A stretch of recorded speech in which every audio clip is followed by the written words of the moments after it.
अगला टॉपिक है अपना द्रव्य तरंग है, यानी कि मैटर वेव्स, है ना। और इसमें हम पढ़ेंगे डी ब्रोगली की परिकल्पना। डी ब्रोगली की परिकल्पना इस चैप्टर का मतलब ये सेकंड पार्ट है। जो 13 नंबर चैप्टर है उसका पहला पार्ट प्रकाश विद्युत प्रभाव अपना कंप्लीट हो गया।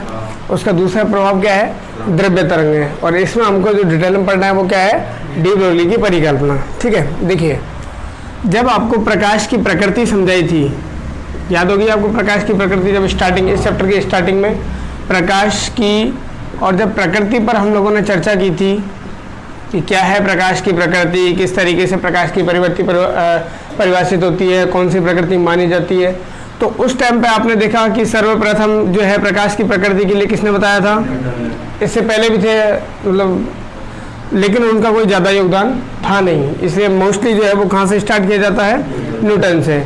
कि न्यूटन ने क्या कहा था, एक बार रिवाइज कर लेते हैं थोड़ा सा। आपको मालूम है कॉर्पस्क्यूलर नाम से उन्होंने थ्योरी दी थी, कॉर्पस्क्यूलर नाम से सिद्धांत दिया था, और उसके अनुसार इन्होंने कहा था कि प्रकाश जो है वो कैसा है, कणीय प्रकृति में उपस्थित होता है। कि प्रकाश जो है वो कैसा है, कणीय प्रकृति में उपस्थित होता है, कणिकावाद का सिद्धांत दिया एक तरीके से हम कहते हैं इनको, कि प्रकाश जो है वो कण है। अच्छा, इन्होंने काम किया। इसके बाद में हाइगेंस ने कहा था, हाइगेंस ने क्या किया था भाई, तो हाइगेंस के अनुसार क्या किया इन्होंने, अपवर्तन और परावर्तन की व्याख्या की। किसके, प्रकाश के। इन्होंने प्रकाश के अपवर्तन और प्रकाश के परावर्तन, रिफ्लेक्शन और रिफ्रैक्शन दोनों की व्याख्या की इन्होंने, परावर्तन और अपवर्तन की व्याख्या। और कहा कि और प्रकाश के परावर्तन और अपवर्तन की जो व्याख्या है वो किस सिद्धांत के द्वारा की गई, यानी ये कहे हम लोग कि अपवर्तन और परावर्तन दोनों ही घटनाएं जो हैं वो किससे प्रदर्शित की जाती है, तरंग से। और प्रकाश अगर ये दोनों घटनाएं प्रदर्शित करता है, इसका मतलब प्रकाश क्या है, तो हाइगेन के अनुसार जो है प्रकाश की प्रकृति कैसी हुई, और न्यूटन के अनुसार प्रकाश की प्रकृति कैसी हुई, कणीय। तो आपको मालूम है कि इस तरीके से मतलब अलग अलग साइंटिस्ट आते गए थे, कुछ तरंग प्रकृति को शो कर रहे थे, कुछ कणीय प्रकृति को।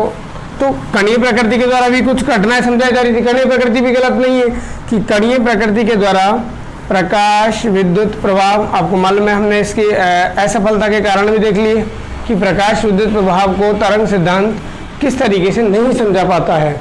तो प्रकाश विद्युत प्रभाव जो है वो कौन सी प्रकृति से समझाया गया, कणीय प्रकृति से। तो पहली घटना प्रकाश विद्युत प्रभाव हो गई।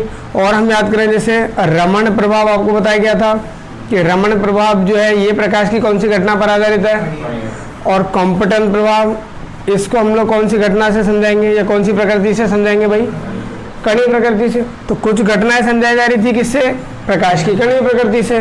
और वहीं बात करें हम लोग अपवर्तन, परावर्तन, और फिर इसके बाद में मुख्य व्यतिकरण की खोज हुई। इसके बाद में क्या हुआ, व्यतिकरण। और फिर व्यतिकरण जो है ये भी किसका गुण था, तरंग का। कि व्यतिकरण जो है प्रकाश का, और व्यतिकरण, प्रकाश का व्यतिकरण भी, इसकी व्याख्या भी किससे की जा रही थी, तरंग प्रकृति से। विवर्तन, अगली जो घटना है वो कौन सी, विवर्तन। और विवर्तन की घटना की खोज की थी फ्रेनल ने, मतलब फ्रेनल का विवर्तन जो था, फ्रेनल ने विवर्तन दिया। तो फ्रेनल ने जो विवर्तन दिया, और विवर्तन किसकी घटना थी, तरंग प्रकृति की।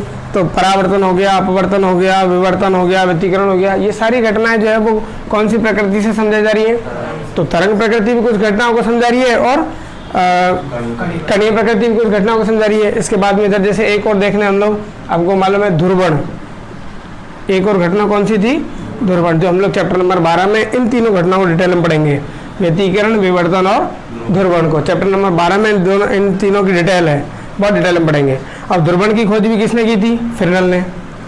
और ध्रुवण की खोज फ्रेनल ने की, और ध्रुवण जो है ये घटना भी किसकी है, तरंग की है।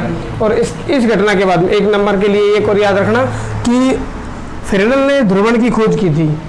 ध्रुवण की घटना के बाद में ही ये पता लगा था कि जो प्रकाश है वो अनुप्रस्थ प्रकृति की तरंगें हैं। कौन सी प्रकृति की तरंगें, तरंग तो है ही, इतनी घटनाओं से ये तो हमें पहले ही पता लग गया कि अब तरंग तो है, प्रकाश की प्रकृति तरंग तो होती है। लेकिन एक घटना ध्रुवण ऐसी घटना है जिसके आधार पर यह बताया गया कि जो प्रकाश तरंग होती है वो कौन सी प्रकृति की तरंग है, वो अनुप्रस्थ प्रकृति की तरंग है। याद होगा आपको 11th क्लास में थोड़ा सा अनुप्रस्थ और अनुदैर्ध्य दो प्रकार आपने पढ़े होंगे तरंगों के, कि जिन तरंगों में माध्यम के कण संचरण की दिशा के अनुदिश कंपन करते हैं तो वो तो होती है अनुदैर्ध्य, और अगर माध्यम के कण तरंग संचरण की दिशा के लंबवत कंपन करते हैं 90 डिग्री कोण पर, तो वो कौन सी तरंग होती है? तो प्रकाश तरंगें बेटा कौन सी प्रकृति की होती है? कौन सी घटना के बाद में पता लगा? ध्रुवण के। याद रख लोगे कौन सी घटना के बाद में? 1 नंबर में इंपॉर्टेंट क्वेश्चन है, वह कौन सी घटना है प्रकाश की, वो कौन सी घटना है जिसके पश्चात या जिसके होने से ये ज्ञात हुआ कि प्रकाश तरंगें अनुप्रस्थ प्रकृति की होती है? ध्रुवण के बाद हो जाएगा या नहीं हो पाएगा? कौन से वैज्ञानिक ने दी थी? फ्रेनेल नामक वैज्ञानिक ने। हो जाएगा। तो ये इस तरीके से जब ये एक तरीके से महायुद्ध चल रहा है कि कुछ घटनाएं कणीय प्रकृति से समझाई जा रही हैं, कुछ घटनाएं तरंग प्रकृति से समझाई जा रही हैं, तो उस समय पे डी ब्रोगली नामक एक वैज्ञानिक थे। अब इन्होंने कहा कि प्रकाश तो भाई जिसे हाइगेन भी गलत नहीं है, या जिन्होंने व्यतिकरण की खोज की, विवर्तन की खोज की, ध्रुवण की खोज की, ये घटनाएं जो तरंग प्रकृति से ये भी गलत नहीं है। और प्लस न्यूटन, मैक्स प्लांक, इधर भी आपको मालूम है साइंटिस्ट मैक्स प्लांक आते हैं जो फोटोन सिद्धांत देते हैं, वो भी गलत नहीं है कि प्रकाश विद्युत प्रभाव, रमण प्रभाव, कंपन प्रभाव, ये सारी घटनाएं कणीय प्रकृति से समझाई जा रही है। तो इसका मतलब क्या हुआ कि प्रकाश की मतलब दोहरी प्रकृति है। प्रकाश की कैसी प्रकृति है कि प्रकाश तो भाई कणीय में भी है और प्रकाश तो तरंग में भी है। तो इस तरीके से डी ब्रोगली ने एक परिकल्पना दी। परिकल्पना का मतलब समझिए आप, परिकल्पना का मतलब होता है जैसे हम कोई हाइपोथेसिस इसको कहते हैं, कि जैसे जब हम लोग डॉक्टरेट की डिग्री लेते हैं या किसी में हम लोग रिसर्च कर रहे होते हैं तो वहाँ पर हमें थीसिस लिखनी पड़ती है। थीसिस लिखनी पड़ती है मतलब किसी पर्टिकुलर पॉइंट पर अपने विचार रखने पड़ते हैं। उस समय डी ब्रोगली ये काम कर रहे थे, तो डी ब्रोगली ने और एक परिकल्पना दी। परिकल्पना क्या दी? अपनी थ्योरी में इन्होंने लिखा, जब ये हाइपोथेसिस मतलब कि जब ये अपना थीसिस लिख रहे थे, जब अपने जो पढ़ाई कर रहे थे उसकी, तो उसमें इन्होंने कहा कि प्रकाश की दोहरी प्रकृति होती है, कि जो कण है वो तरंग है और जो तरंग है वो कण है। समझना? तो डी ब्रोगली ने क्या कहा कि जो कण है वही तो क्या है, और जो तरंग है वही क्या है, कण है। ये किसने कहा था? डी ब्रोगली ने। और अचंबा तो ये है कि बाद में इनकी जो हाइपोथेसिस, ये जो परिकल्पना थी, ये सत्य भी रही। उन्होंने इस टाइम पे जब ये लिखी थी तो कोई एक्सपेरिमेंट वगैरह इन्होंने नहीं किया था, केवल अपने विचार रखे थे कि भाई अब आप भी रख सकते हो विचार दो कि तरंग भाई हाइगेन के अनुसार इतनी घटनाएं, मतलब तरंग प्रकृति के अनुसार इतनी घटनाएं समझाई जा रही हैं, कणीय प्रकृति के अनुसार भी कुछ घटनाएं समझाई जा रही हैं। तो आपके भी दिमाग में तो आया होगा कि भाई इससे अच्छा कि अपन यही कह दें कि प्रकाश दोहरी प्रकृति है, क्यों तो कण के लिए लड़ा जाए, क्यों तरंग के लिए लड़ा जाए, दोनों ही जब हैं, दोनों ही कुछ ना कुछ घटनाओं को समझा रही हैं, इसका मतलब दोहरी प्रकृति है उसकी। तो डी ब्रोगली ने यही किया, अपनी थ्योरी में इन्होंने लिख दिया था कि प्रकाश जो है इसकी दोहरी प्रकृति है, तरंग भी होता है और बाद में ये सही भी निकला। और इसकी जांच कौन करेगा आगे हम पढ़ाएंगे इसी चैप्टर में। डेविसन जर्मर प्रयोग द्वारा इसकी जांच की गई थी। डेविसन जर्मर प्रयोग इन्होंने बाद में किया था, डेविसन ने और जर्मन ने एक प्रयोग किया था। इसके आधार पर इस परिकल्पना का क्या किया गया था? सत्यापन किया गया था। तो आप 1 नंबर के लिए ये भी याद रखिए कि डी ब्रोगली की परिकल्पना, डी ब्रोगली की परिकल्पना का सत्यापन किस प्रयोग द्वारा किया गया था? डेविसन जर्मर प्रयोग द्वारा किया गया था। और किस कण के लिए किया गया था वो बाद में अपन देखेंगे। इलेक्ट्रॉन के लिए किया गया था। किसके लिए किया गया था बेटा? इलेक्ट्रॉन के लिए। कि डी ब्रोगली की परिकल्पना का जो सत्यापन किया गया था वो प्रयोग था डेविसन जर्मर प्रयोग। किस कण के लिए किया गया था? इलेक्ट्रॉन के लिए। ठीक है। तो ये क्या हुआ कि जो कण है वही क्या है? तरंग, और जो तरंग है वही क्या है? तो इसका मतलब कण जो होता है, कण जो होता है वो तरंगें उत्पन्न करता है। कण जो होता है वो तरंगें उत्पन्न और कब करता है अगर ये पूछा जाए तो फिर डी ब्रोगली ने कहा था कि अगर किसी कण को, अगर किसी उच्च वेग दिया जाए, ध्यान रखिएगा बहुत इंपॉर्टेंट लाइन है, यदि किसी कण को क्या प्रदान किया जाए? उच्च वेग प्रदान किया जाए तो उस कण के चारों ओर या उस कण से कुछ क्या बनती है बेटा? तरंगें उत्पन्न होती हैं। उस कण से क्या बनती है? तरंगें बनती हैं। इन तरंगों को बोला गया द्रव्य तरंग। इन तरंगों को क्या बोला गया? तो द्रव्य तरंगें किसे कहोगे? अब किसी भी कण, प्रकाश के लिए तो अपन बात कर रहे हैं, लेकिन किसी भी कण को अगर उच्च वेग दिया जाए तो उससे संबंधित या उससे जो तरंगें उत्पन्न होती हैं उन तरंगों को क्या बोला गया था? द्रव्य तरंगें। समझ में आ जाएगा? तो द्रव्य तरंगों की परिकल्पना किसके द्वारा दी गई थी? डी ब्रोगली के अनुसार। ये जो स्टेटमेंट था कि यदि किसी कण को उच्च वेग प्रदान किया जाए तो वो क्या उत्पन्न करता है अपने चारों तरंग उत्पन्न करता है। उन्हीं तरंगों को हम लोग क्या कहते हैं, द्रव्य तरंगें कहते हैं। हो जाएगा। तो डी ब्रोगली का स्टेटमेंट था कि एक जो तरंग होती है, एक जो तरंग होती है ये तो कणीय प्रकृति प्रदर्शित करती है। एक तरंग होती है ये तो कणीय प्रकृति प्रदर्शित है, तो एक कण जो होता है ये भी तरंग प्रकृति प्रदर्शित कर सकता है। और कब करेगा, जब उस कण को क्या दिया जाएगा। तो डी ब्रोगली की परिकल्पना क्या है आप सुनिएगा। डी ब्रोगली की परिकल्पना के अनुसार, डी ब्रोगली की परिकल्पना के अनुसार जब एक तरंग प्रकृति रखने वाला प्रकाश, हम लोग प्रकाश के लिए पढ़ेंगे इसको, जब एक तरंग प्रकृति रखने वाला प्रकाश कणीय प्रकृति प्रदर्शित कर सकता है, तो अगर किसी कण को उच्च वेग प्रदान किया जाए तो वो तरंग प्रकृति भी प्रदर्शित कर सकता है। हो जाएगा नहीं हो जाएगा। और द्रव्य तरंगों की परिभाषा आपको क्लियर हो गई होगी। किसी भी कण को उच्च वेग प्रदान करने पर उससे संबंधित जो तरंगें होती हैं उन्हीं को हम लोग क्या कहते हैं, द्रव्य तरंगें कहते हैं। यदि किसी कण को उच्च वेग दिया जाए, उच्च वेग प्रदान किया जाए तो उससे कुछ तरंगें संबंधित होती हैं, उन्हीं तरंगों को हम लोग क्या कहते हैं। अब हमने कण की बात की है, कण पर किसी प्रकार की कोई आवेश आवेश की बात हमने की नहीं। तो ऐसा कोई ज़रूरी नहीं है कि उस कण के पास क्या होना चाहिए, आवेश होना चाहिए। उस कण के पास कोई आवेश आवेश की जरूरत है। तो द्रव्य तरंगों की उत्पत्ति के लिए या द्रव्य तरंगों के लिए किसी आवेश की आवश्यकता, ध्यान रखना इंपॉर्टेंट बात है। अगर कोई कह दे कि बोला इतना आवेश जरूरी है, नहीं, कोई इनके बनने के लिए किसी आवेश की आवश्यकता, तो ये आवेश पर अनाश्रित होती है। हाँ, आवेशित अगर कोई कण है तो उत्पन्न की जा सकती है, उनसे उत्पन्न हो सकती है, लेकिन ऐसा कंपलसरी नहीं है कि आवेश होगा जिस कण पे वही द्रव्य तरंग उत्पन्न करेगा। समझ रहे मेरी बात क्या कर रहा हूँ। आवेश है तो अपने को कोई दिक्कत है ही नहीं भाई, द्रव्यमान होना चाहिए अपने लिए। तो मोस्ट इंपोर्टेंट बात क्या है, कण। कण का मतलब क्या निकलता है, द्रव्यमान से, कि कण है द्रव्यमान है। तो द्रव्यमान है तो उससे संबंधित जो तरंग होंगी उनको हम द्रव्य तरंगें करेंगे। ऐसा कोई जरूरी नहीं है कि इस कण के पास में क्या हो, आवेश हो। आवेश है तो भी हमें कोई दिक्कत नहीं है, नहीं हो तो भी कोई दिक्कत नहीं है। तो अपन ये पर्टिकुलर कहना गलत होगा कि आवेश होगा तो ही द्रव्य तरंगें उत्पन्न होंगी। इसलिए आप सीधे लिखते हैं कि द्रव्य तरंगें आवेश अनाश्रित होती हैं। द्रव्य तरंगें क्या होती है, आवेश अनाश्रित होती हैं। हो जाएगा नहीं हो जाएगा। तो ये है अपने पास में द्रव्य तरंगों का कॉन्सेप्ट। अब इसमें डी ब्रोगली ने आगे और क्या कहा, अपनी परिकल्पना को आगे बढ़ाया, तो वो हम लोग आगे देखते हैं। तब तक लिखिए आप। तो देखिए डी ब्रोगली की जो परिकल्पना है, उन्होंने स्टेटमेंट पास किया डी ब्रोगली की परिकल्पना। तो इन्होंने किस आधार पर ये मतलब लिखा या किस आधार पर ये चीज़ कहा, क्या स्टेटमेंट का सत्यापन किस तरीके से उन्होंने दिया था। तो उन्होंने क्या है कि एक मैथमेटिकली एक इक्वेशन बनाई, मैथमेटिकली एक समीकरण बनाने का प्रयास किया। वो क्या थी देखिए, इसे हम लोग डी ब्रोगली का गणितीय विश्लेषण भी कहते हैं। बहुत बार जो आगे मैं करा रहा हूँ ना, इसको कभी कभी एग्जाम में ये भी कह देता है कि डी ब्रोगली की परिकल्पना का गणितीय विश्लेषण करो या सूत्र उत्पन्न करो, इस तरीके से आ जाए तो भी अपने को यही करना है। ठीक है। तो देखिए कि प्रकाश की इन्होंने बात की थी, तो मैक्स प्लांक के अनुसार, और हम बात कर रहे हैं मैक्स प्लांक के अनुसार प्रकाश की ऊर्जा क्या थी बताओ। हाँ, मैक्स प्लांक के अनुसार अगर हम लोग प्रकाश की ऊर्जा की बात करें तो कैपिटल ई बराबर क्या था, एच म्यू। ये इसको हमने एक इक्वेशन दे दिया। अब हम जो भी कहो म्यू न्यू म्यू कहते हैं, म्यू म्यू। और वहीं बात करें हम लोग आइंस्टीन के ऊर्जा द्रव्यमान संबंध से, सुना होगा आपने, केमिस्ट्री में भी कभी पढ़ा होगा। केमिस्ट्री में भी आइंस्टीन के ऊर्जा द्रव्यमान संबंध से। तो आइंस्टीन का ऊर्जा द्रव्यमान संबंध क्या था सर, वो भी ऊर्जा बताता है, mc²। और c क्या है, प्रकाश की चाल या उसका वेग है।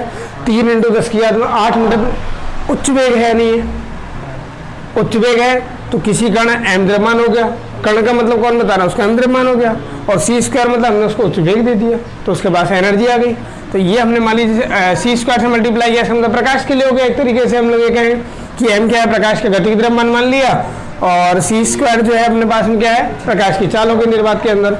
तो जब हमने प्रकाश को उच्च वेग से गति कराया, ये दिया प्रकाश। और आइंस्टीन का जो ऊर्जा द्रव्यमान संबंध है आपको मालूम है, प्रकाश के ऊपर अप्लाई होता है। तो इसको ये भी ऊर्जा है सर प्रकाश की, और मैक्स प्लांक के अनुसार जो है ये भी ऊर्जा है प्रकाश की। तो डी ब्रोगली ने क्या किया कि दोनों परिकल्पनाओं को बराबर कर दिया। तो यहाँ आप क्या लिखोगे, समीकरण 1 व समीकरण 2 से, या एक समीकरण 1 और 2 को बराबर करने पर, जैसे भी आप लिखना चाहो। तो यहाँ हम बात करें, देखिए E बराबर एच म्यू, तो एच म्यू आएगा यहाँ पे, और उसको हम लोग बराबर किसके कर देंगे, एम सी स्क्वायर के।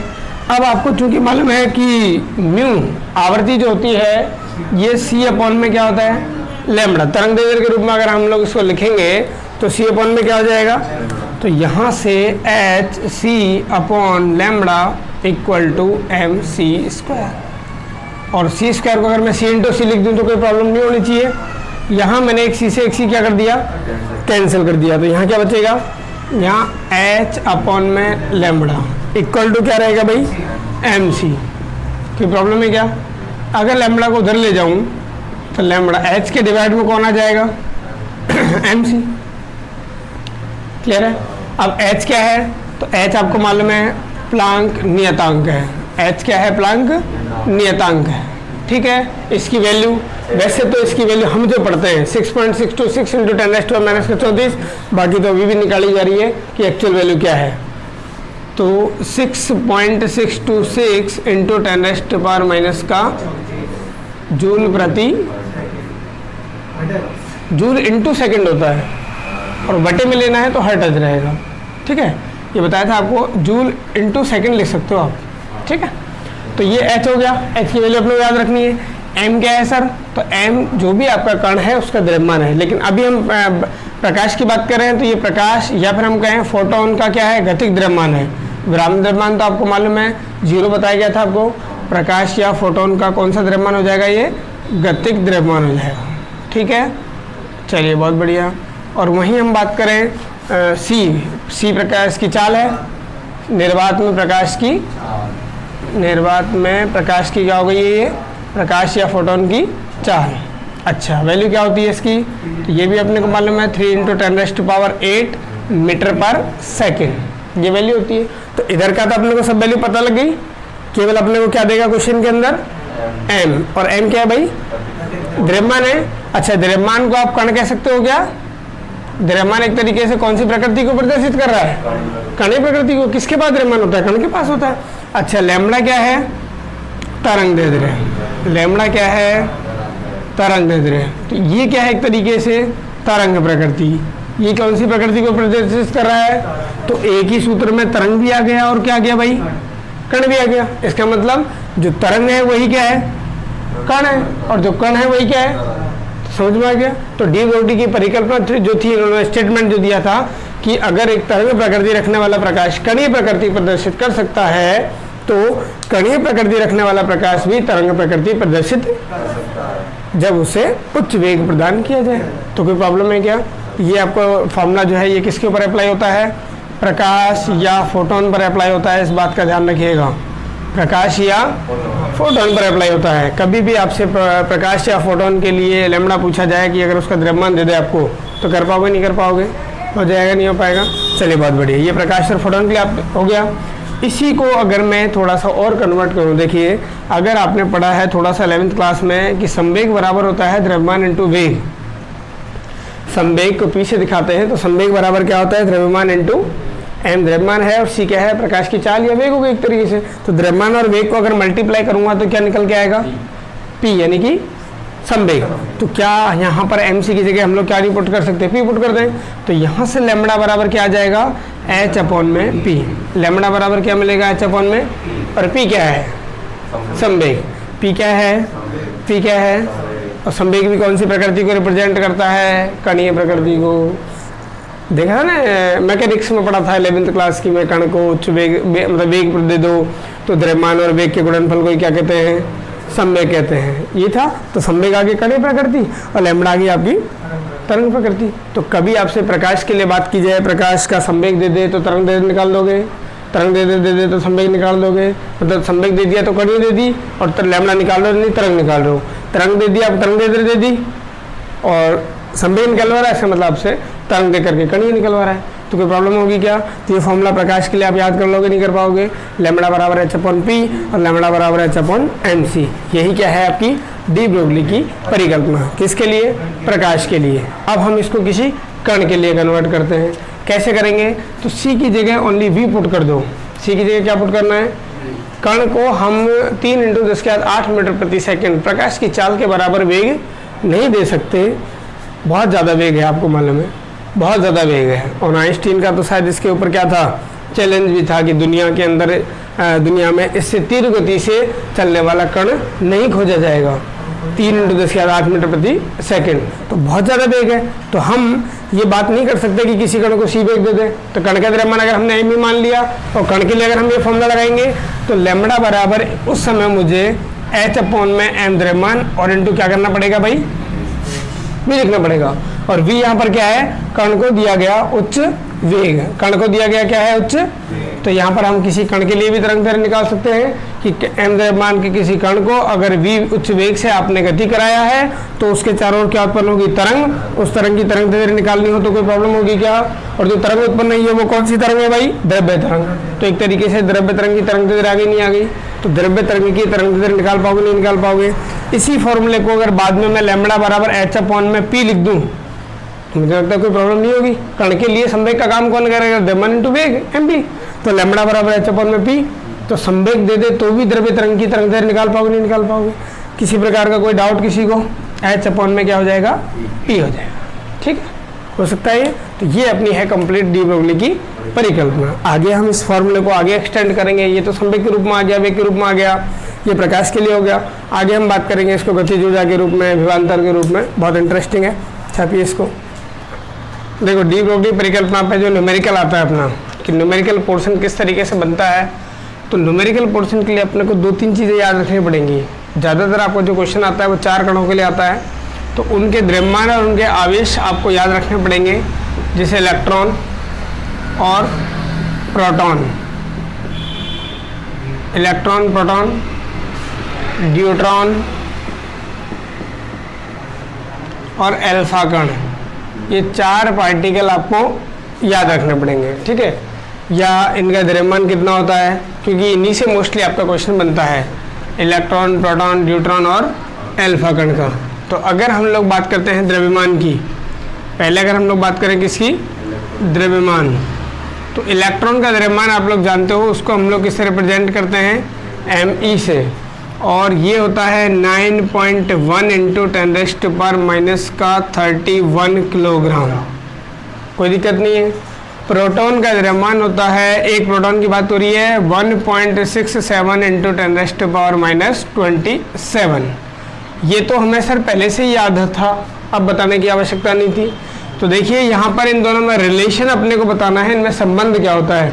तो प्रोटॉन का जो द्रव्यमान होता है ये 1837 गुना होता है किसके, एक इलेक्ट्रॉन के द्रव्यमान के।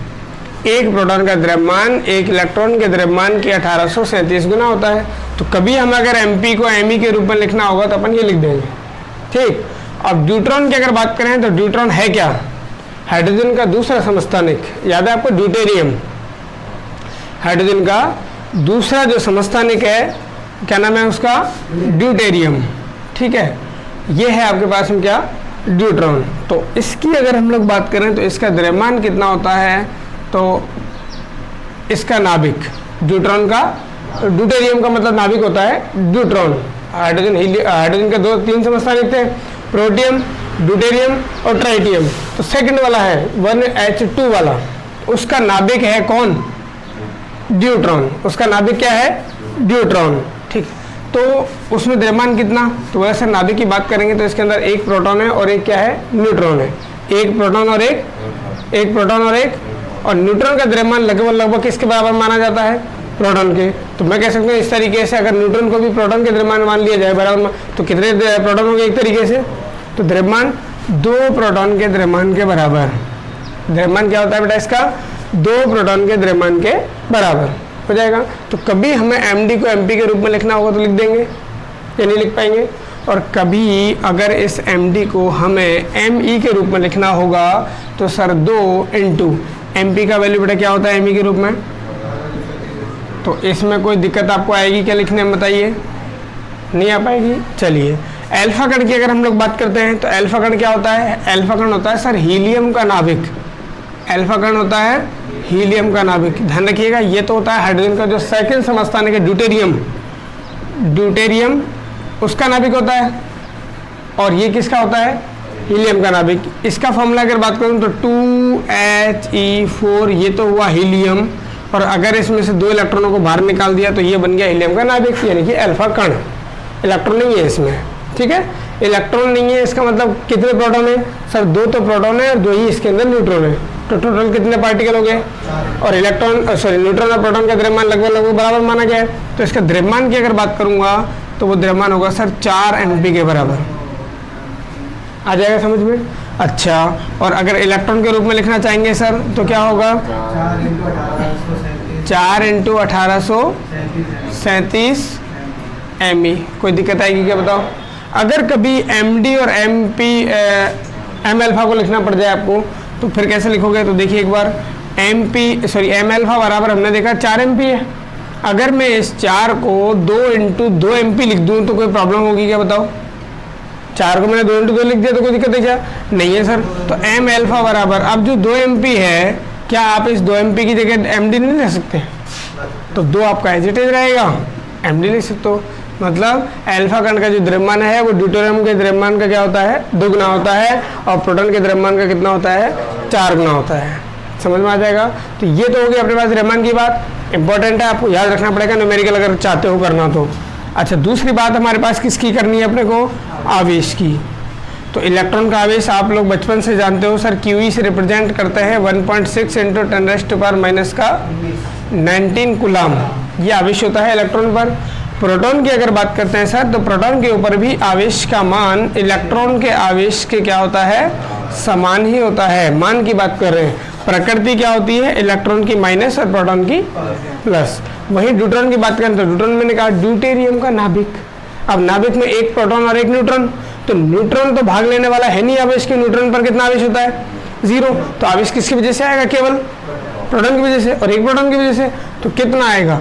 तो इसके ऊपर जो आवेश की अगर बात करेंगे तो सर 1 प्रोटॉन के आवेश के बराबर ही आएगा, यानी 1.6 × 10⁻⁻⁹ कूलाम। यानी कि मैं कह सकता हूँ कि QD की जो वैल्यू है ये QP की वैल्यू के क्या रहेगी, और ये QE की वैल्यू के भी क्या रहेगी? यहाँ भी लिख सकता था मैं कि QP जो है, अच्छा DQP है ना, पागल हो गया, QD आएगा ना। अच्छा, यहाँ पे P जो है ये QE के बराबर होगा, नहीं होगा? अब इस बराबर है ये इनका। अल्फा कण की बात करें तो अल्फा कण हमने बोला हीलियम का नाभिक।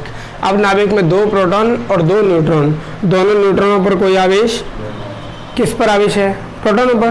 कितने प्रोटॉन है? तो आवेश किसकी वजह से आएगा? 2 प्रोटॉन की वजह से आएगा। तो वहाँ लिख देंगे हम लोग Q अल्फा। अगर जरूरत पड़ेगी तो सर 2 × क्या लिख देंगे यहाँ पे, बताओ? QP। समझ में आ जाएगा? सर QP की जगह मैं QD भी तो लिख सकता हूँ, तो बिल्कुल लिख सकते हो। QE तो लिख सकता हूँ, बिल्कुल लिख देना, कोई दिक्कत है नहीं है। तो यहाँ पर लिख सकते हो 2QE भी लिख सकते हो। तो इस तरीके से आपको 4 पार्टिकल्स के द्रव्यमान और आवेशों में संबंध निकल के आ जाएगा। अब क्वेश्चन आपके लिए कैसे बनते हैं वो अपन देखेंगे। तो एक बार इसको उतारिए आप।